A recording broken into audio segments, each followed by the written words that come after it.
Causes. Militarism, the policy of building up a strong military to prepare for war.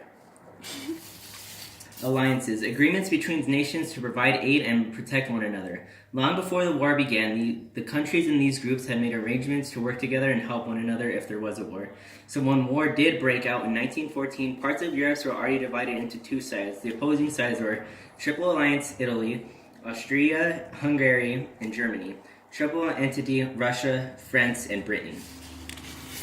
Nationalism, extreme pride in one's country at the settlement of the Congress in Vienna. In 1815, the principle of nationalism was ignored in favor of preserving the peace. Imperialism, Great Britain, Germany, and France needed foreign markets after the increase in manufacturing costs by the Industrial Revolution. These countries completed for economic expansion in Africa.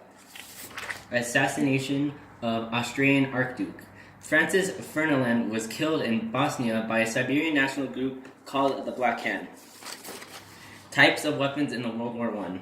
Machine gun, poison gas, submarine, airplane, and a tank. World War I was a time of fast change. Creative minds and great engineers worked together to develop new technology.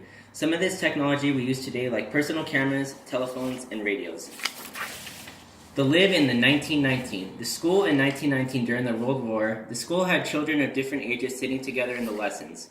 There were often up to 16 children in a class. At the front would be a big wooden blackboard on a stand on which the teacher wrote using a stick of chalk. Near to the teacher's desk was an iron stove with a coal fire during the winter. School dinners. The breakfast in 1906 was cocoa, porridge, and bread and butter. Perhaps they hoped it would get the children to school on time and they might do better at their lessons if they were not hungry. The homes. In 1914, there were big differences in homes depending on how rich or poor a family was. The richest upper-class families owned land and had two houses, one in the country and one in town. Their homes had 20 rooms or more. Manual workers. Working-class people worked in factories, on farms, or in heavy industries such as coal mining and steelworking. They earned £50 to £100 a year or less.